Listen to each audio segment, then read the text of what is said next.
The employment report came out this Friday, and the numbers are not good news for job seekers or for President Barack Obama.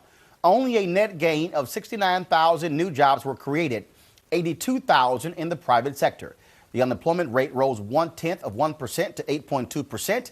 Black unemployment rose 0.6% to 13.6%. Joining us from the North Lawn of the White House to talk about the slowing pace of economic growth is the chairman of the President's Council of Economic Advisors, Alan Krueger. Alan, welcome to Washington Watch. Thanks for having me. Clearly, every new job added is positive, but clearly the White House expected a much higher number, and you're probably not satisfied with 69,000 net jobs being created.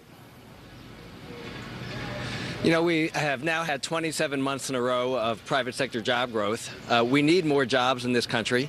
Even before the recession struck, the U.S. economy was not creating enough jobs. You're absolutely right. We'd like to speed up the pace of job growth.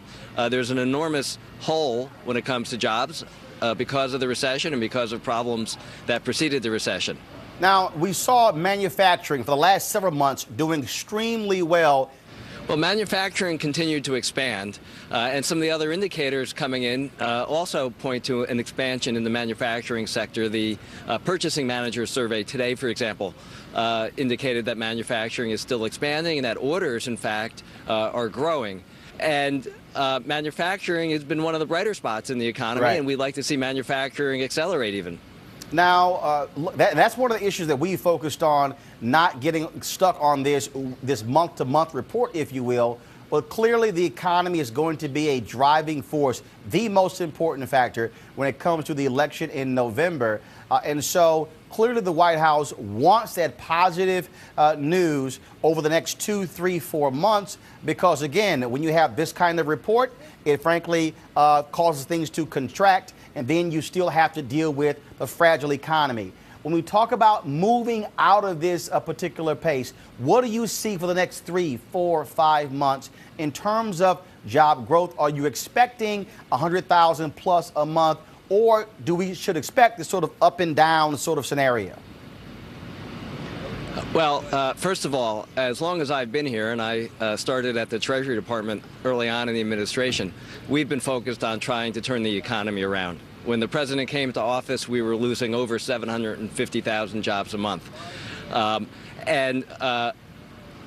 The economy was contracting at almost a 9% annual rate in the quarter before the president came into the Oval Office. So clearly, turning the economy around, restarting job growth was a priority.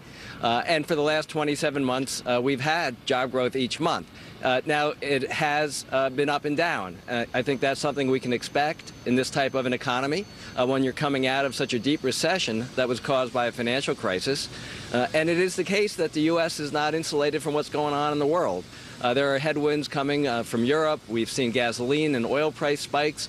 Fortunately, the gas price is coming down now. What's important is for us to take the steps that we can take to strengthen the economy and to strengthen job growth. That's what the president has been trying to do all along. He proposed in the American Jobs Act a payroll tax cut. Congress passed that, and that has been helping the recovery. But other things that he had proposed, which would help, haven't passed. For example, the president proposed investing more in our infrastructure, rebuilding and maintaining our roads and highways. He also proposed a fund to help state and local governments keep school teachers and first responders on the job. And just last month, we lost 28,000 construction jobs and 8,000 jobs in education. Had the president's proposals passed, we'd be in much better shape in those sectors. Are we going to see? The president is continuing to fight for those types of jobs. Well, Alan, we certainly thank you for joining us. And again, we'll keep our focus on this. This certainly is issue number one. It is a top issue for our African-American audience. And we certainly hope that things do improve for all Americans, but specifically for those who are hardest hit. And African-Americans, especially African-American youth, leading into the summer, certainly qualify in that category.